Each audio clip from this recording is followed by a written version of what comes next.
Isaías também dizia, né? Daqueles que os profetas escreveram, né? A lei e os profetas. Então, daquele que Moisés e os profetas escreveram, eu encontrei. Vem e veja, né? É um método que ele usou aqui para Natanael, foi explicar a escritura, né? Porque Jesus era a própria escritura encarnada e estava vivo ainda, né? Ele vai lá e apresenta Jesus para Natanael. E aí Jesus diz: israelita verdadeiro que não há engano, ou seja, entende-se que é puro sangue, ele não há mistura, não há miscigenação, né? Isso é um verdadeiro israelita. E aí Jesus fala: ó, você está se maravilhando por causa disso, porque eu te vi lá da figueira, coisas maiores você vai ver o filho do homem subindo e descendo sobre o filho do homem. Né? Entende-se que aqui é Bartolomeu dos apóstolos, se foi mesmo, ele realmente viu, né? Todos os milagres que Jesus fez. Então a importância aqui, Filipe pregando Isaías, os profetas, né? Tanto para o Eunuco quanto para Natanael.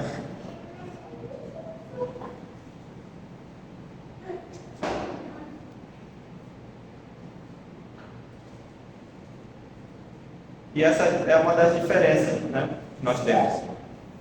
Para ser salvo, basta crer em Cristo, né, irmãos? Porque a salvação é mérito de Deus, nunca do homem. Ela vem de cima para baixo, nunca de baixo para cima, né? E essa é uma das diferenças. Porque a diferença do cristianismo para as outras é que todas as outras você precisa fazer alguma coisa, né? E o cristianismo você só precisa crer só. Crer que vai ser salvo. Às vezes você precisa fazer algum sacrifício, né? Tem que subir de joelho, tem que, sabe? Sempre tem alguma coisa. E a de Cristo é só crer. Só que crer é difícil, né? Não precisa fazer nada não. É muito fácil crer sem fazer nada, né? Então, precisa fazer, né? É uma ideia do ser humano. Só que as religiões que faz, ela não muda a vida de ninguém, ela só remenda, né? Ela pode melhorar, mas não transforma. Não muda, não tem poder de mudar. A única mudança que existe é quando você expõe o pecado do pecador, né? Porque ele reconhece que é um pecador, ele precisa do salvador. Então você aponta o veneno ali, né? Depois o antídoto, que é o sangue de Cristo. Aí é a mudança na vida do cristão.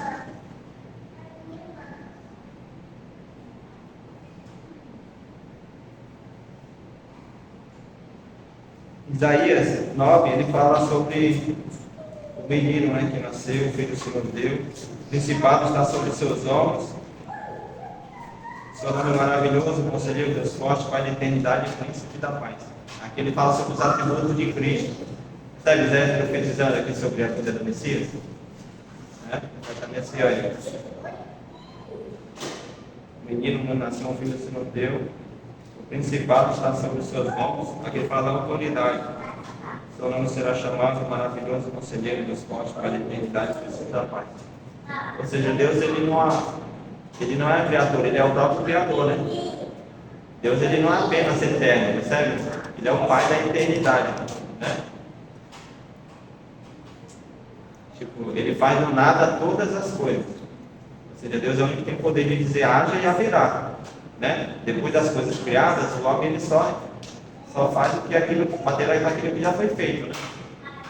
Então, Deus é o único que pode ter aquela autoridade suprema, que a gente chama de voz de comando, né? Ele diz haja e haverá. Isaías 7,14 é um dos versículos, talvez, que fala mais sobre Cristo.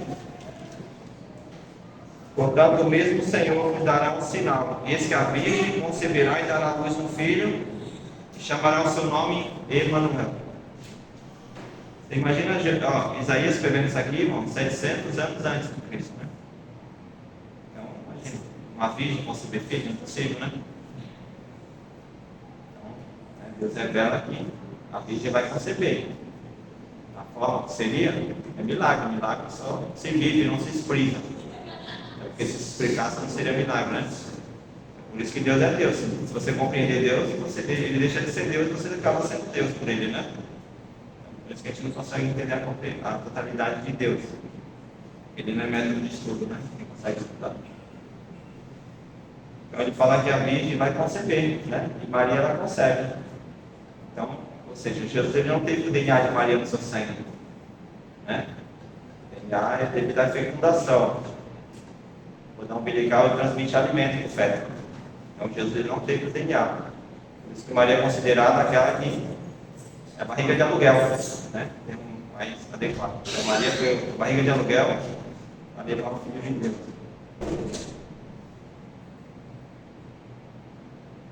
Até porque se ele tivesse o sangue, seria Cristo. Ele seria descendente de Adão, né? Carregaria no DNA a maldição adâmica. A tradição diz que Isaías ele foi cerrado ao meio. É uma tradição, já não diz. Né? Mas em Hebreus 11 fala dos heróis da fé e um deles foi cerrado ao meio.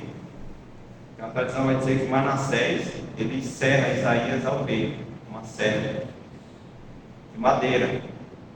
Então esse foi o final de Isaías, o profeta da palavra de Deus, sabe? Quem que morreria por uma mentira, né? Se Deus fosse apenas uma história, quem que morreria por uma história apenas, né? Esses homens morreram por uma causa maior, sabendo que não será que o nosso descanso, né? Será na glória. Agora falaremos um pouco sobre Jeremias. O ministério de Jeremias ele durou mais ou menos 40 anos, entre os anos 627 a 587. E ele profetiza, irmão, antes do cativeiro, e um pouco depois do cativeiro também. Então ele foi o profeta que viveu entre a liberdade, né, antes do cativeiro, e sob a opressão também do cativeiro, embora ele não foi junto com os exilados, né? Ele ficou em Jerusalém. Mas ele vive na transição. E esse é o último dos cativeiros.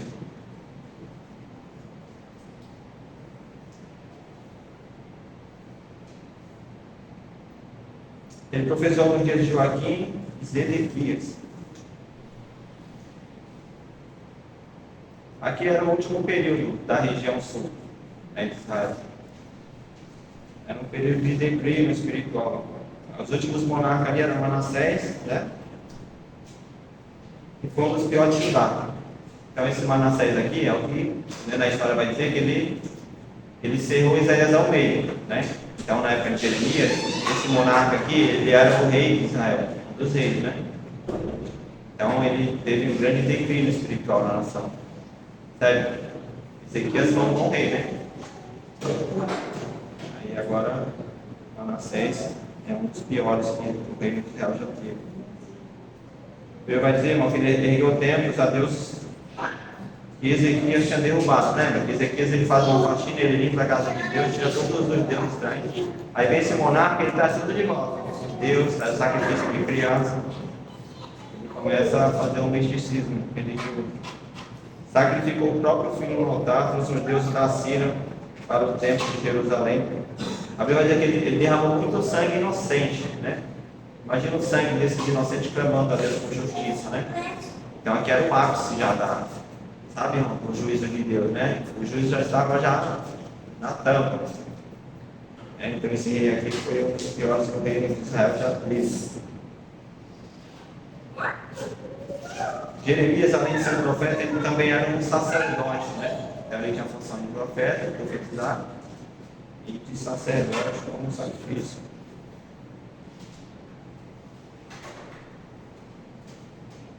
Ele profetizou o avanço inevitável da Babilônia, que dominou o exílio do povo judeu. Quando Jeremias ele profetizou, a região de Samaria já tinha sido passado 70 anos, né, do cativeiro de Samaria. E na época de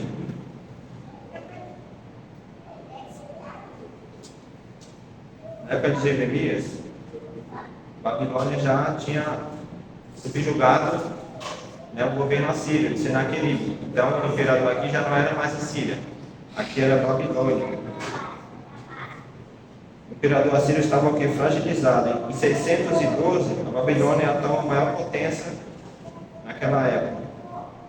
Ou seja, lembra, né, que Isaías profetizava que Deus ia mandar, né, ia mandar o povo para castigar o povo de Deus, depois ia mandar um outro que ia subjugar o outro povo, percebe? E é uma sequência de juízo, né? E aqui então não tem mais a Síria, aqui é só o rei da Babilônia, na época Aí, aqui em Gênesis 15, 16, ele fala sobre essa ideia, né, que Deus usava um povo inimigo, mas depois vinha outro e o subjugava. Ele fala, é a quarta geração tornará para cá, porque a medida da injustiça dos amorreus não está cheia.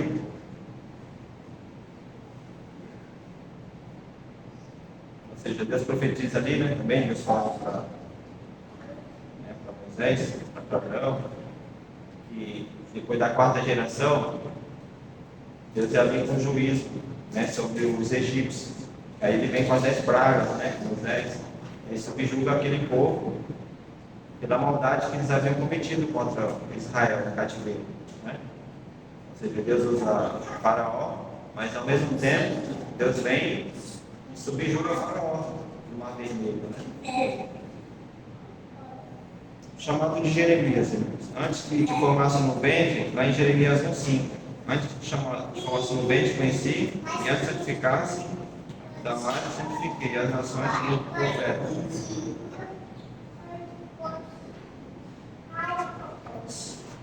Aqui em Jeremias, irmão, ele profetiza a derrota de Judá, Samaria, né, também sua derrota, a desobediência levar o povo ao cativeiro e o poder do inimigo. E uma das principais profecias aqui de Jeremias, ele profetizou, né, que o cativeiro ia durar 70 anos. Essa foi uma das principais.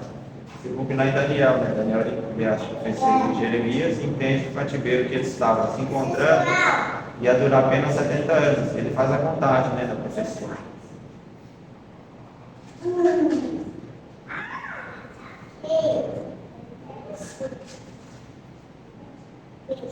Só que na época que ele profetizou, o povo dele não acreditava, né, que Deus ia realmente levar a região sul, né, para o cativeiro.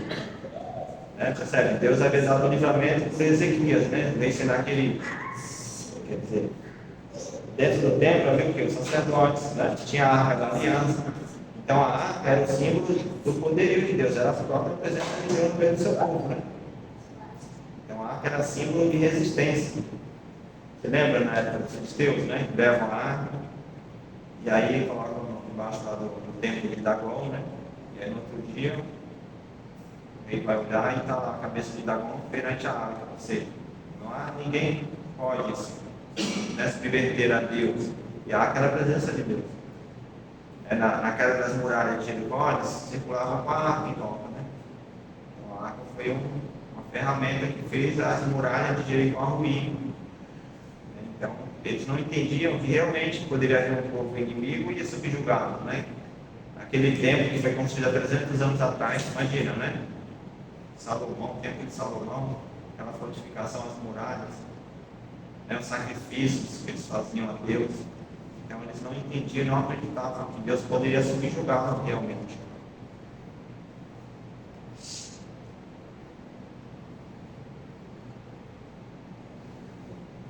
E também um ponto importante aqui de Jeremias é que Deus havia dito a Jeremias que ele não poderia se casar, né? Já devido ao cativeiro também. Certamente os seus filhos, sua esposa, seriam levados cativo, né? E aí então Deus falou assim: não vai se casar. Imagina que peso, né, que ele carrega. A melhor coisa da vida é que é se casar, né? Deixar a prole legal.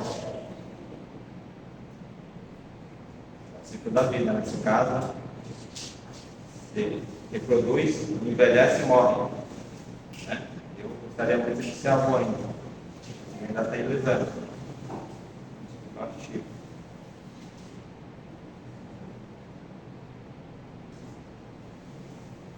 Naquela época de Jeremias havia uma crença, depois da morte de Jeremias, que ele havia ressuscitado dos mortos. Né? Entende-se que quando Jesus pergunta para os discípulos, né, quem vai dizer que eu sou? Vocês lembram? Aí ele vai dizer que eu sou, né, Elias, profeta, outros dizem que eu sou Jeremias. Entende que, devido à tradição, né, que Jeremias havia ressuscitado, então ele poderia ser uma descendente ou espírito de Jeremias.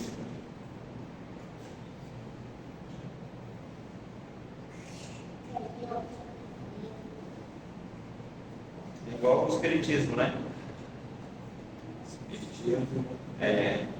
Elias, por exemplo, não morreu, né? Ele foi ascendido, né? A carruagem, na morte. Eles entendem que João, ele é a reencarnação de Elias, certo? O espiritismo, eles acreditam nessa linha, a ressurreição no livro deles. Então, João Batista, porque a profecia dizia, e o próprio Jesus vai dizer que isso aí é o Elias que havia de vir. Jesus fala isso a respeito de João. Ele comia igual João, se mexia igual João e profetizava igual João, palavra de juízo, né? Ele profetizou sobre Cristo. Enfim, Jesus vai dizer, isso aí é o Elias que havia de vir, ou seja, aquele que está nas profecias, que havia de vir o Elias, para preparar o caminho, é esse daí, é Elias, é João Batista. Então eles entendem que João é a ressurreição de Elias. Só que se Elias não morreu, né? Então, não tem como ele ser a ressurreição de Elias.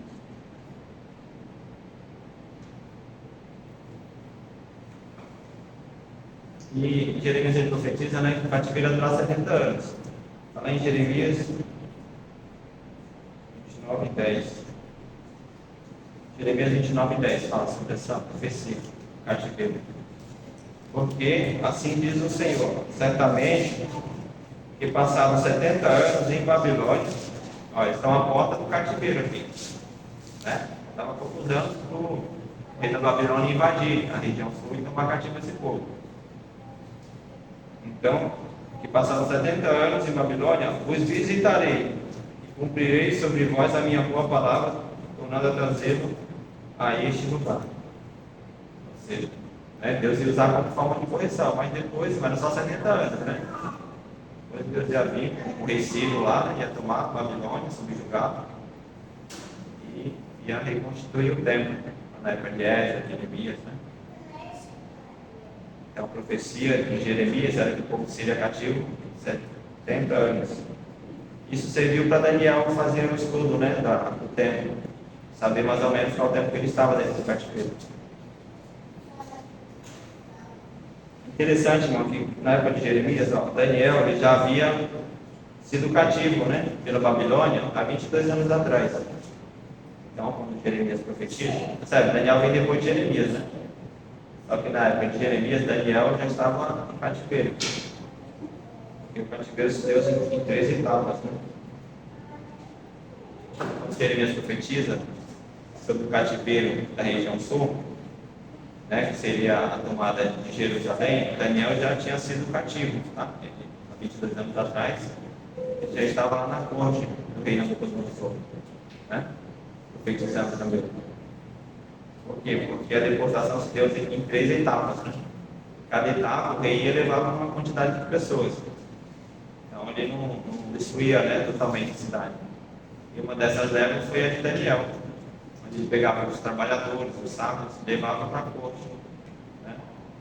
Então, os trabalhadores, os ferreiros, enfim, os príncipes, né? E a primeira deportação se deu em 605 a.C. Isso aqui foi o primeiro cativeiro.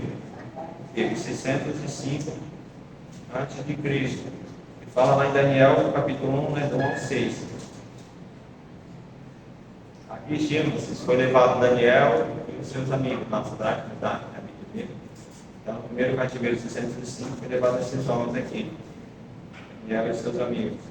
Eram os príncipes, os sábios, os ferreiros, os inteligentes, né? E aí ficavam apenas os pobres e os velhos. Então eles acabavam, né, destruindo uma grande parte, levavam cativo um ao outro, pegavam aquilo que eles queriam para a mão de obra da Babilônia, né? E deixavam para trás o restante. A segunda deportação se deu em 597.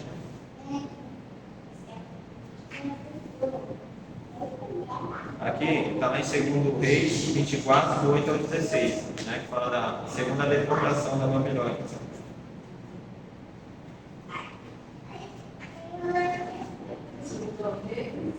Segunda Reis 24, do 8 ao 16. Aqui eles levam mais ou menos 10 mil pessoas. E aqui, irmão, na segunda deportação, é onde vai cativo Ezequiel, né, que é o próximo profeta, e Joaquim. Então, na primeira, deportação da Babilônia, vai Daniel, seus amigos. Aí, na segunda, Ezequiel e Joaquim. E a terceira, né, que é a pior de todas, se deu em 587. Fala lá em Jeremias 52. Então, a terceira foi o golpe final, praticamente, ali do rei Nabucodonosor, quando ele invade, né, Jerusalém e acaba destruindo toda a Jerusalém. Entende que aqui começa a contar o ano 70, né, da profecia de Jeremias.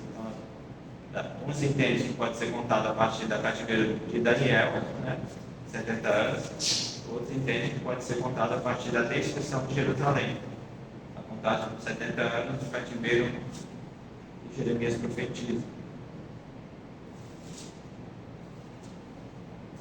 Aqui ele destrói, né, o templo de Jerusalém, mata a maioria da sua população, leva uma boa parte cativa, coloca fogo na cidade, né? Lamentação de Jeremias capítulo 4, explica bem aqui essa última deportação, né? Esse asilo aqui da região do sul. Ele fala assim, em capítulo 4 de Lamentações, versículo 3, que até os chacais abaixam o peito e dão de mamar aos seus filhos, mas a filha do meu povo tornou-se cruel como as avestruzes no deserto. Sério? Não havia leite, né? Devido ser.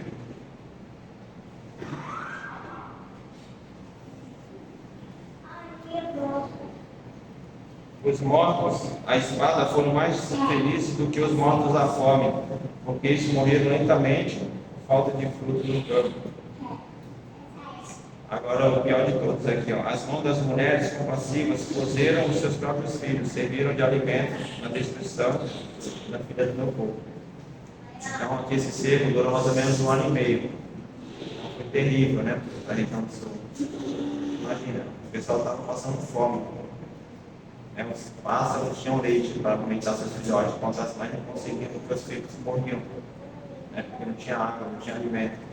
Eles preferiram aqui, ó, como diz, morrer à espada, né? Do que morrer de fome. Então, o que eles faziam? Sacrificavam os seus próprios filhos. Você imagina a história, irmão, desse povo de Deus, né? Da descendência de Davi. Né? Então, aqui praticamente acabaria, né, as tribos, que é a última das tribos, né? Depois, somente Cristo se aceitaria no trono de Davi, né? Que seria um rei sempre eterno da descendência de Davi. Então, é o último dos reis aqui. Para os judeus, depois desse acontecimento aqui, da queda de Jerusalém, o pior de todos foi o Holocausto. Seria a memória que não fica na mente do judeu. Um momento de muito sofrimento. Porque, você imagina, a arca do concerto está no templo. Então, percebe? A arca é o próprio Deus entre o povo, né? Então, ele tem o templo de Jerusalém. Tem o sacerdote. Então, vem o povo inimigo e entende que aquilo era indestrutível, né?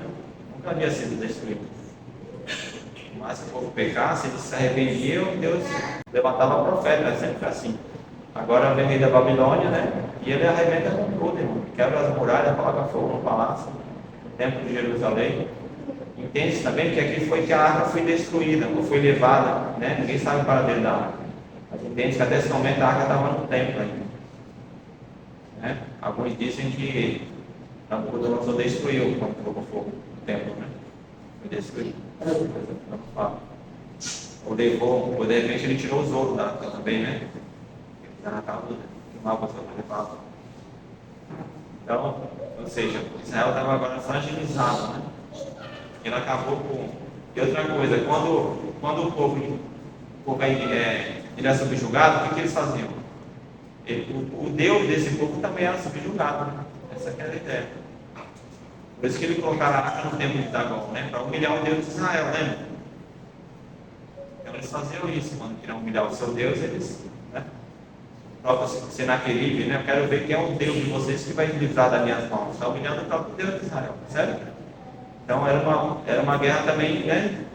Que é o maior. Tipo, se eu te vencer, então eu sou o Deus de vocês, né? Essa que era a ideia. Assim funcionava o sistema de guerra. Jeremias 39, ele conta bem isso. Fala assim, entraram em Jerusalém, ó, mataram os filhos de Zedequias. Você imagina, o rei era Zedequias, então ele mata Zedequias, né? Zedequias não, os filhos de Zedequias na sua frente. Então ele pega os filhos de Zedequias, mata diante do seu pai. Aí Jeremias 39. Ele arranca os 2 olhos do rei, Nabucodonosor. Derruba os muros de Jerusalém, queima as casas do rei, destrói o templo. Aí o que ele faz? Ele deixa somente os velhos e os pobres, porque não conseguiram reconstruir a cidade de Jerusalém. Então são pessoas mortas, porque não tem força de trabalho, né? Não tem ninguém, não tem nenhuma descendência de jovens para reconstruir a cidade. E é o que eles faziam.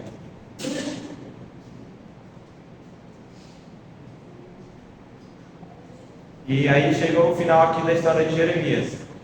Né? A história diz, irmão, que a Bíblia não fala, mas é a tradição, que ele foi apedrejado. Né? Entende-se que esse apedrejamento se dá lá em Hebreus 11, na Galeria dos Heróis da Fé. Alguns foram cerrados ao meio, né? Aí pensa que é Isaías, e outros foram apedrejados até a morte. Ele coloca também Jeremias como uma dessas pessoas. E agora falaremos um pouco sobre Ezequiel, que é o próximo. Jeremias, dos profetas maiores. Percebe? Isaías, né, ele não foi para o cativeiro, ele prega antes do cativeiro, né? Antes do exílio, certo? Jeremias, ele prega antes do cativeiro e após, né, o cativeiro. E Nabucodonosor, ele deixa Jeremias entre os povos, né? Então, Jeremias, irmão, ele fica entre os povos, sai para levar o cativo. Ele tem compaixão dele, ele tem misericórdia, entende que ele é o profeta de Deus e pede para os maiorais lá deixar que ele viva, né? Então, Jeremias ele não vai. Agora, Ezequias, ele já profetiza dentro do cativeiro. Ele vive antes do cativeiro, né? Ele vive antes, só que ele vai levar no cativo. E aí ele começa a profetizar dentro do cativeiro. Ele foi contemporâneo, Ezequias, de Jeremias e Daniel. Então, Ezequias foi contemporâneo de Jeremias e Daniel. Jeremias, irmão, ele profetizava na religião judaica, né? Ezequias entre os judeus cativos na Babilônia. Daniel na corte de Nabucodonosor. Sério? As pessoas são contemporâneas, mas vivem distantes uma das outras, né? Cada um profetiza numa área. Então Daniel está dentro da corte de Nabucodonosor, é a 1000 quilômetros de distância de Jerusalém. Jeremias está em Judá e Ezequias entre os judeus cativos do seu povo. Só que aqui Jeremias já não existe mais. Ezequias, daqui a pouco. Entende que Ezequiel ele tinha sido levado ao cativeiro com 25 anos de idade. E com 30 anos ele começa a profetizar dentro do cativeiro. Ele era de uma família sacerdotal, né? Mas não exerceu o seu ministério, porque ele exerceu apenas com 30 anos de idade. Ele foi levado com 25 para o cativeiro e com 30 ele profetiza dentro do cativeiro. Inclusive Cristo começa o seu ministério com 30 anos de idade. Ele foi levado cativo na segunda leva em 597. Ou seja, nós já terminamos a terceira aqui, né, em Jeremias, só que Ezequias está antes de Jeremias. Ele foi levado na segunda leva em 597, junto com o rei de Judá, Joaquim. Está lá em 2 Reis 24, 14.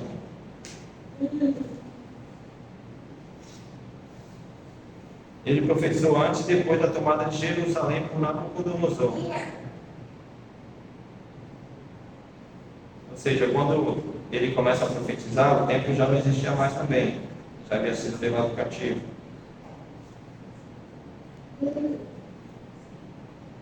Imagina aqui, né? Ezequias, ele profetiza dentro do cativeiro, né? Então, Daniel profetiza na corte, né? Jeremias está em Judá, lá no templo, né?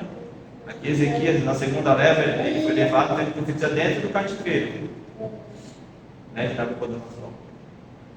Profetiza que haveria um tempo que Deus iria também restituir aquele povo, né? Que era para o povo ficar firme lá dentro, sem se contaminar com os falsos deuses. Então, é um momento de muito sofrimento aqui. E aí o que acontece? O Salmo 137, ele relata esse período do cativeiro, que é justamente o período, né, de Ezequias. Salmo 137. Ele fala assim no versículo 1: junto aos rios babilônios nos assentávamos, chorávamos, lembrávamos de Sião. Você já viu uma crise coletiva ali.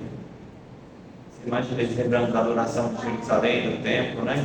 Agora estão diante do povo inimigo, cativo, escravo, sem Deus, né? Sem referência, sem adoração, sem a arca, percebe?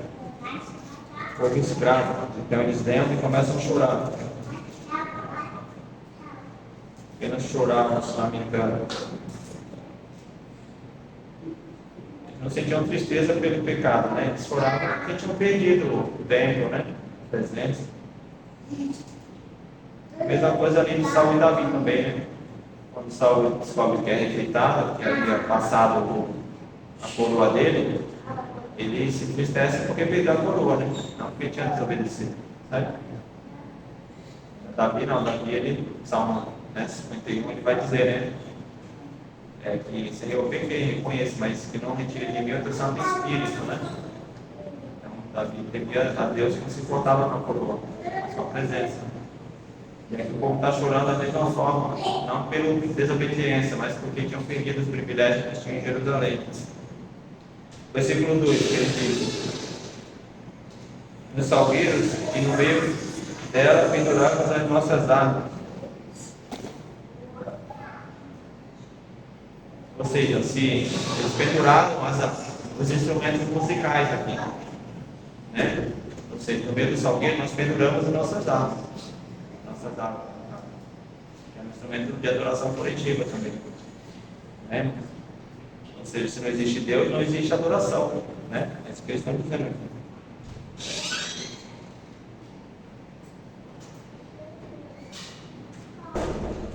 Versículo 3: porquanto aqueles que nos levaram ao cativo pediam uma canção, e os que nos destruíram, que nos alegrassem, dizendo: canta-nos o cântico a Sião. Aqui é uma zombaria, né? Ou seja, nós dissemos o vosso Deus, né? Então eu quero ver você cantar agora, na terra estranha, né? Os caldeus estavam dizendo, escarnecendo do povo e do Deus que eles serviam. Versículo 4: mas como entoaremos cântico ao Senhor em terra estranha? Interessante, né? Porque mesmo em momento de pressão, aqui eles não adoraram, pelo menos uma parte deles, né? Como nós adoraremos, né, ao Senhor em terra estranha? Ou seja, eles não se curvaram perante aos deuses dos seus inimigos, das pagãs. Porque eles sempre entenderam que a adoração somente a Deus, né? E hoje você percebe, existem muitas músicas, né, cristã, né, que o mundo canta também, certo? São músicas que acabam de investir nos livros, né? Uma música para cantar. A profecia de Ezequias era para orientar os exilados a não se rebelar contra os impérios, né, e sofrer-se em paz, sabendo que Deus estava no controle.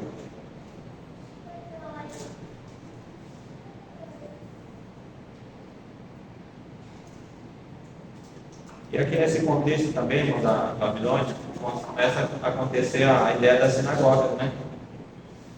Tipo, o pessoal começava a se reunir aos sábados e começava a ler as escrituras.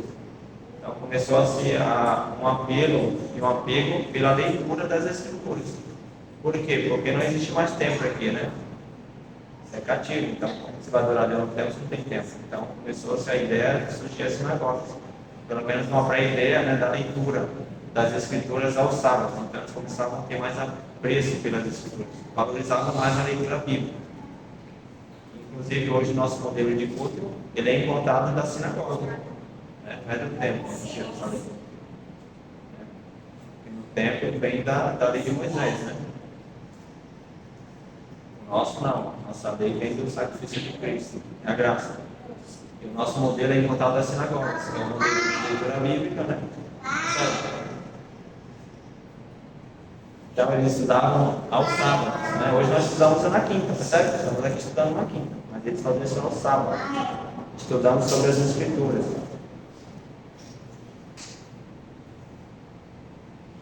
Aqui agora lemos o último dos profetas maiores, sobre Daniel.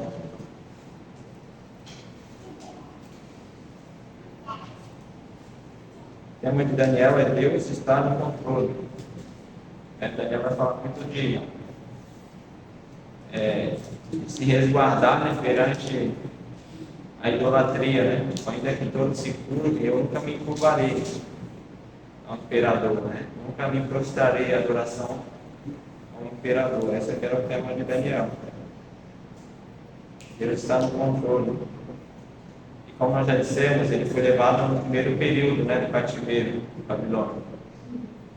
Então, ele profetiza dentro do cativeiro. Ele escreve dentro da Babilônia. Então, o livro de Daniel foi escrito dentro da Babilônia. No capítulo 1, ele fala da mudança de nomes aqui, né? Ele entende que Deus havia entregado o povo dele na mão dos caldeus, no capítulo 1. E ali, Babilônia subjugou o povo, leva cativo, né, uma parte deles, qual Daniel, Sadraque, Mesaque e Abednego fazia parte. E aí, o rei, ele muda o nome dessas pessoas, né? O nome segundo os seus próprios deuses. Essa mudança de nome é porque eles entendem que quem coloca nome é quem manda, né? Essa era a ideia. Então, eles colocavam o nome dos seus próprios deuses, quem eles subjugavam. Então, ou seja, aqui quem domina sou eu. Observa que ele muda até o idioma, né? Quero que vocês ensinem para o novo, né? O idioma. Então, eles tentam mudar a alimentação. Por isso que Daniel aqui ele não se contamina, né? Você deve não se contaminar com o cardápio ali do rei. Não era apenas porque ele, né, não queria se alimentar, é porque ele era um bom judeu, né? E o bom judeu guardava a dieta judaica, que era não comer carne de porco, né? Coelho, peixe sem escama. Então, os gentios eles se alimentavam de tudo isso, porque não tinha restrição. Então, os caras vão dizer que Daniel, seus amigos, eles preferem não se alimentar do cardápio e pedem para que fosse dado água com legumes, né? Durante 10 dias. E ali, misericórdia, né? Ali o eunuco, ele concede isso a Daniel.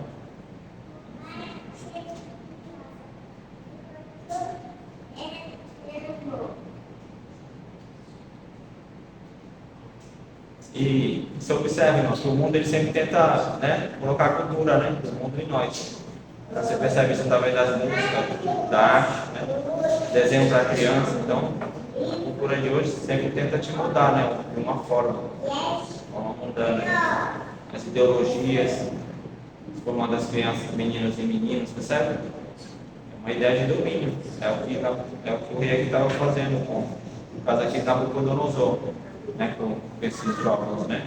Tem que tinha mais ou menos 16 anos aqui.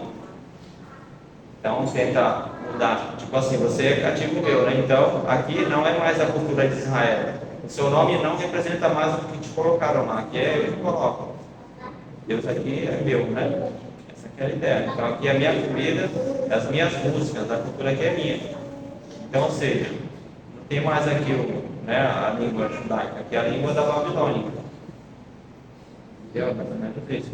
Então, como tinha que aprender a língua da Babilônia, né, que era o aramaico, né, o hebraico, que eles tinham aprendido, então vai ter que falar, inclusive vai falar a minha língua. É isso que ele estava dizendo. Aqui você vai falar a minha língua. Ou seja, você vai esquecer tudo que você aprendeu lá na tua terra.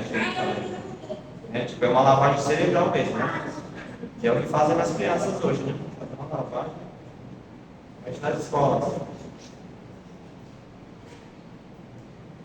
Aí no capítulo 2, irmão, temos o sonho de Nabucodonosor, a interpretação por Daniel. Ele fala da estátua, né? Estátua de cabeça de ouro, peito e braço de prata. Ele fala do ventre, quadril de bronze, perna de ferro. Essa estátua aqui, ó, entende? Era uma profecia também de Daniel, né?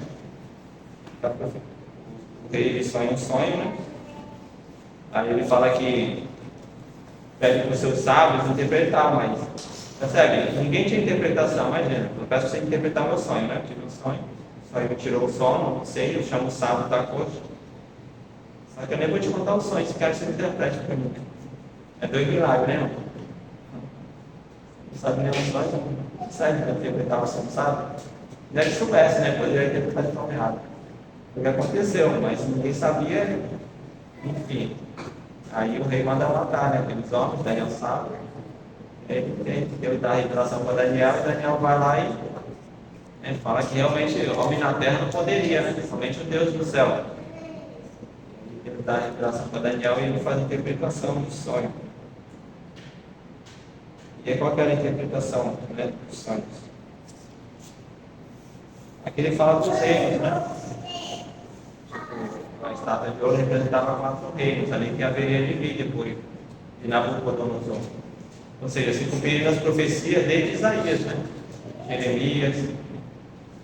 Então as profecias, irmão, elas vão se cumprindo, né? De uma forma ou de outra. Isaías, por exemplo, profetizou sobre Ciro, né? Lá no capítulo 45. Ele vai se aparecer logo agora, logo após aqui, ó. Depois de Daniel, veio Ciro, julgado na Babilônia. Então, a Bíblia ela vai. Aí, qual que é aqui a interpretação, né? É a cabeça de ouro, o peito, o braço de prata, então lá tem ouro, prata, bronze, ferro. Né? Aqui representa 4 reinos, que era o reino da Babilônia, era o persa, grego e romano. Ou seja, ó, ouro é superior à prata, né? Essa é a ideia dele. Então, ouro, cabeça de ouro, rei da Babilônia, Nabucodonosor, né? Aí, prata, os persas. Ou seja, né? Rei do Persa. Aí depois vem bronze, né? Que é os gregos. Alexandre o Grande, né? Alexandre o Grande, né? E aí depois vem o de ferro, que é os romanos, né? Que é um dos mais poderosos que já surgiram. E aí depois dos romanos, né? Que é o que ele está profetizando, vem a pedra cortada, né? Cortada por sem braço, né? Que fala com a mão sem braço. E aí esmiuça a estátua que ele sonha e faz ela cair por terra, esmiuça ela todinha. Né? Que aí é o império de Cristo, né? Isso é a melhor de todos. Isso aí todos os outros impérios. E ó, imagina, Hitler tentou fazer uma raça única, né? A coisa que conseguiu foi Cristo. E todos os povos, né, com a mesma língua. Todo lugar que você fosse, é considerado irmão em Cristo, né? Consegue falar a mesma língua. Pessoa cristã. Aí no capítulo 3 ele fala sobre a fornalha de fogo. Daniel. Interessante que ó, em Jeremias 29, 22, fala assim: o rei da Babilônia assou o rei Acabe e Ezequias. Então havia uma profecia já em Jeremias que o rei da Babilônia, Acabe, já havia assado dois já nessa fornalha. Não necessariamente aqui é Jeremias, né? E nem o rei Acabe também, tá? É outro Acabe aqui. Lá viveu em 900 anos, mais ou menos. Que é Jeremias, né? Então, ó, o rei Nabuco aqui, ele já havia assado dois aqui, tem muitos outros, né? Então, seriam os primeiros aqui. Sadraque, Mesaque e Abednego. Então, qual que é aqui a ideia dele? Ele faz uma estátua, percebe? Aqui, ó, no capítulo 2 ele sonha, né? Então, Daniel dá a interpretação, e no capítulo 3 ele faz a estátua, né? Que ele sonha. Era uma imagem dele mesmo aqui, entende-se que era uma imagem dele mesmo essa estátua. Então, ele faz a estátua ali de ouro, né? Assim provavelmente aqui os inimigos desses homens, né, Sadraque, Mesaque e Abednego, percebe, eram os principais aqui desse reino. Eles eram os conselheiros do rei. Daniel, né, qual Deus já havia dado visões para ele, interpretação de sonhos. Então você imagina esses homens, são estrangeiros, né, uma terra que não é deles, tendo os melhores carros daquela cidade. E ainda não se contaminava, né, com nada da cidade. Então eles tinham muitos inimigos, né. Então aqui nós temos agora, Nabucodonosor faz a história e pede para que ao som das músicas, dos pífanos, das gaitas, né, todos os que estão subjugados a ele se prostrem e adorem aquela estátua, né? Você imagina agora com um judeu, né? Que acredita, né? Tipo, tem os mandamentos que adorará somente a Deus, né? Não se prostarás à imagem de escultura. Então foi isso que eles fizeram aqui. Então ele faz a estátua, pede que todos ouviram o som. E aí se encontra aqui os três jovens, né? Daniel aqui não se encontra, provavelmente ele está, né? Ele estava em uma viagem, fazendo um bom trabalho. Ele não é mencionado aqui, né? E aí ele pede para que o povo, né? E eles não se prostram de jeito nenhum, esses três jovens, né? E aí o rei dá outra oportunidade para ele, ó, vou colocar de novo a música aí, você vai, né, se prostrar. Aí ele, mas, né, ainda eu não vou me prostrar à sua imagem, né, e ainda Deus, se ele não nos livre, né? A gente não vai se prostrar não. E aí ele se enfurece, né? Ele fica quase envaidecido e manda aquecer 7 vezes mais e joga os três jogos. Percebe lá que o que ele vai ver depois, ele tem 4 horas. Eles têm uma tipologia de Cristo ali, né? Uma cristofobia. Enfim. E aí ele entende que aquele quarto era semelhante aos filhos dos deuses, em relação a ele, alguma manifestação de Deus. E aqueles não há nem cheiro de fumaça naqueles homens. Né? Eles saem mesmo da fumaça. Sabe? Estavam dispostos a morrer, né? Mas Deus preferiu guardá-lo. Então, qual era o propósito desses homens aqui no cativeiro? Era justamente esse, né? É não se contaminar. Então, dar o testemunho para aqueles cativos e tinha que servir a Deus, né, da forma que eles estavam escritos na lei de Moisés, né? Ó, adorar somente a Deus. Eu não vou comer carne de porco, então não vou comer a comida do banquete do rei, percebe? Então, a proposta deles era esse, né? Pregar de Deus, para ligar Deus. Aí no capítulo 5, aparece aqui o dedo, né, lá de Belsazar, e o dedo misterioso no capítulo 5. Aqui já fala do rei, né, Belsazar, não sabe se é filho de Nabucodonosor, porque aqui Nabucodonosor já não existe mais, né? Então Belsazar, ele faz um banquete, chama, né, os seus maiorais, e aí do nada ele vê escrito lá, um dedo escrevendo. Imagina, você vê um dedo escrevendo alguma coisa na parede, né? Aí ele se perturba, aí chama os seus sábios para a interpretação, também ninguém consegue, porque o único que Deus havia dado a interpretação de sonhos e visões é Daniel. Depois chama-se Daniel, e Daniel vai interpretar o sonho que ele teve. E qual que é a interpretação? Mene, Tekel, fala assim: pesado foste o teu reino e foste achado em falta. Dividido foi o teu reino e dado aos medos seus persas. Medo e persa aqui, entende-se que era o rei Ciro, né? Então depois aqui, o rei Belsazar, né, ele morre, e Ciro assume o trono. Essa aqui que é a interpretação aqui, tá? Medo e persa.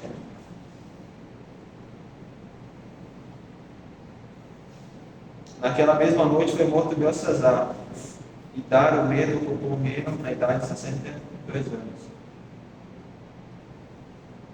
E lá em Isaías capítulo 45 ele fala do rei Ciro, né? Então entende-se aqui que esse Dário aqui ele poderia ser um governador ou o próprio rei Ciro.